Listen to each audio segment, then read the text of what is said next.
more than 80 helicopters shuttling people out to the carriers.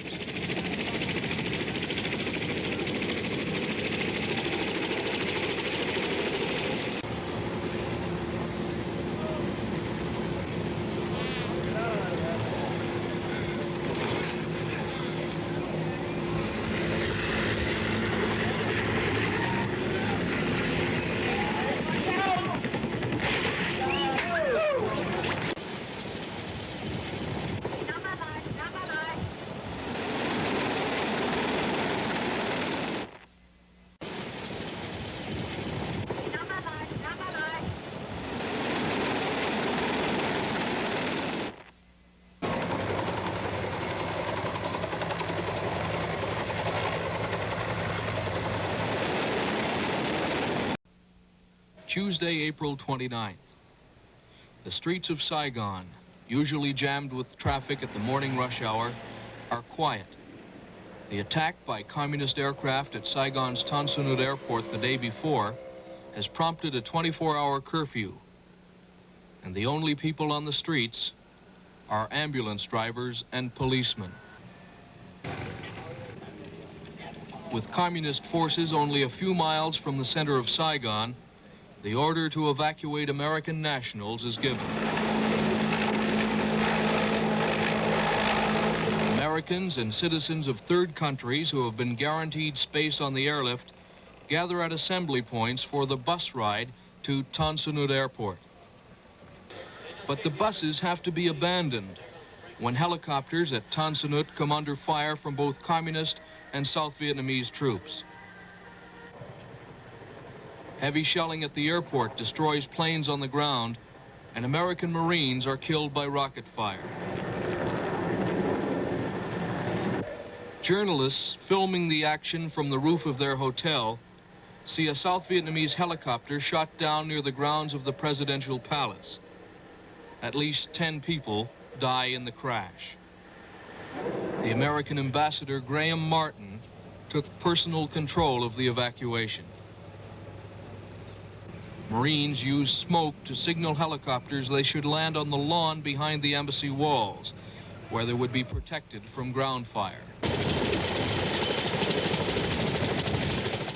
For the frightened civilians, the first few hundred feet were the most dangerous. After that, they were out of range of rifle and pistol fire. The hardest part was the waiting. Many people said it was unnerving to be waiting for a ride to safety and to be hearing fighting all around you. There was always the fear that the fighting would end the helicopter.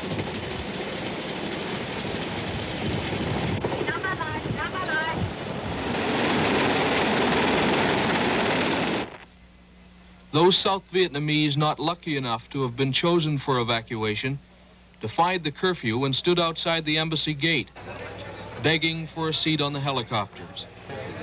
Many of these people have relatives in Canada. Some carried visas issued by the Canadian Embassy in Saigon. But for most, it wasn't enough to get them a ride out.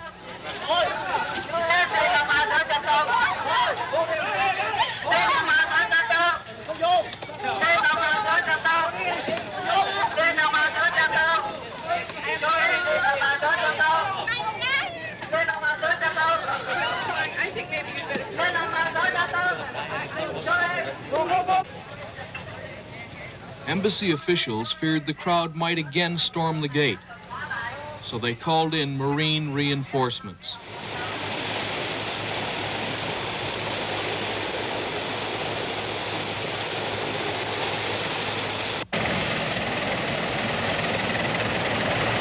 The tension mounted as more and more Americans arrived in the compound and began the nerve-wracking wait for a way out.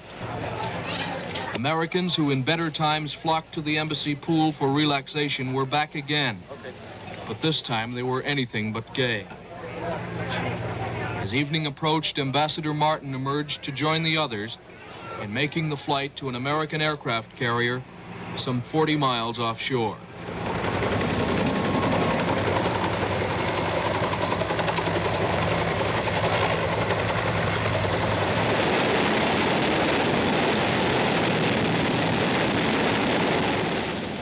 more than 80 helicopters shuttling people out to the carriers.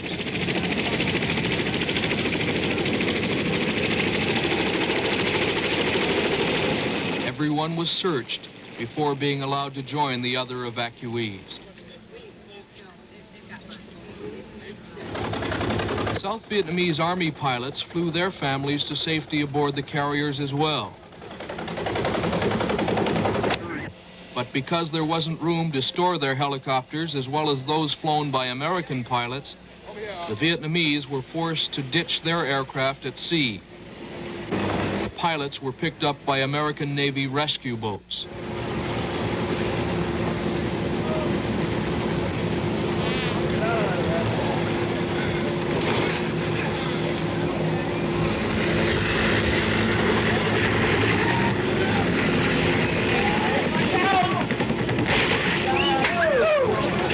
As dusk fell on Saigon, helicopters were still taking people out of the embassy compound.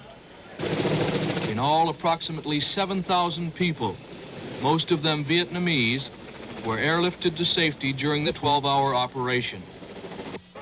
Desperate Vietnamese remained at the embassy gate, hoping against hope that they too would be evacuated. But for them, there was to be no flight to safety.